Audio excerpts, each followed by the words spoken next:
Hello, and welcome to my channel called Demon Storytime.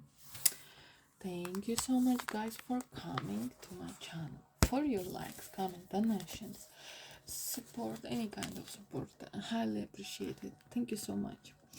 Today I keep reading Grimm's fairy tales, the beautiful girl sleeping, and our story will be called Foundling. There was once a huntsman who went into the forest to hunt. While he was riding through the trees, he heard the sound of a toddler screaming. He followed the sound to a high tree, and there, at the very top, was a little boy clinging to the branches. The huntsman realized that an eagle must have picked the boy up from somewhere and carried him back to its nest.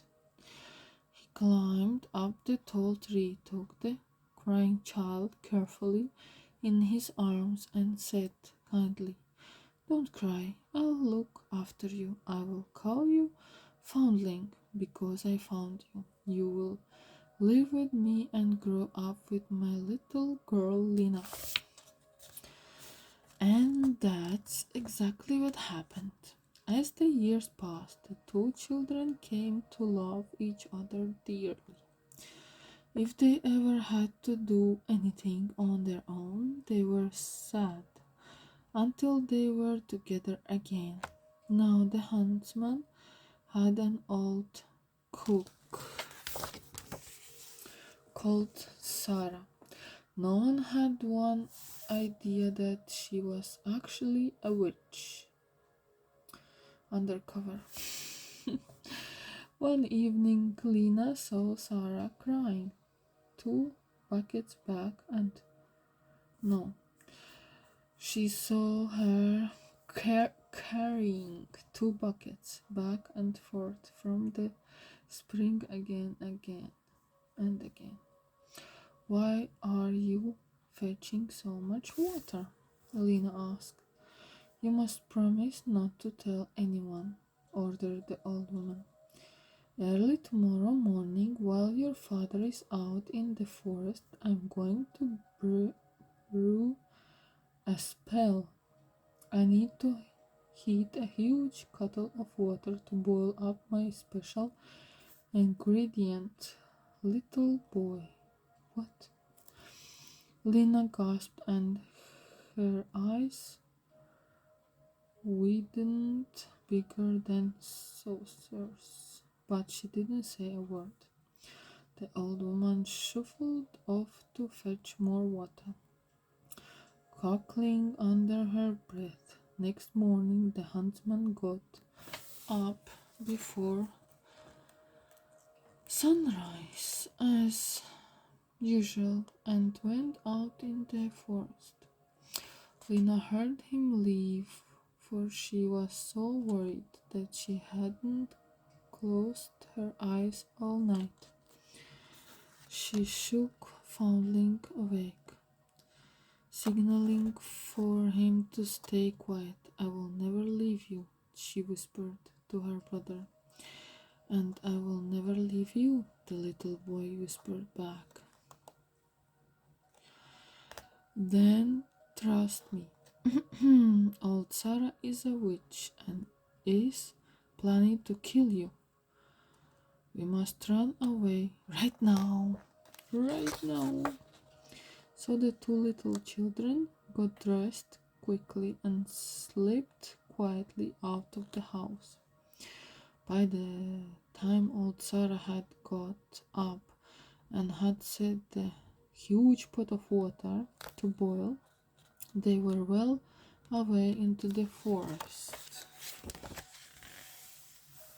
How furious the witch was when she crept into the children's bedroom.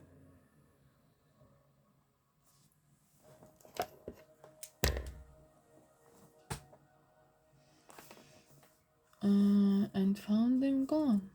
She stomped off the huntsman's servant and yelled, "Those naughty children have run away. Fetch them back at once." And the worried servant set off after the children. Before long, the little boy and girl heard footsteps chasing after them through the trees. The blind of an eye, Foundling changed himself into a rose bush, and Lena became a rose growing on it. And the servant raced right past them. How puzzled he was when their footprints suddenly disappeared.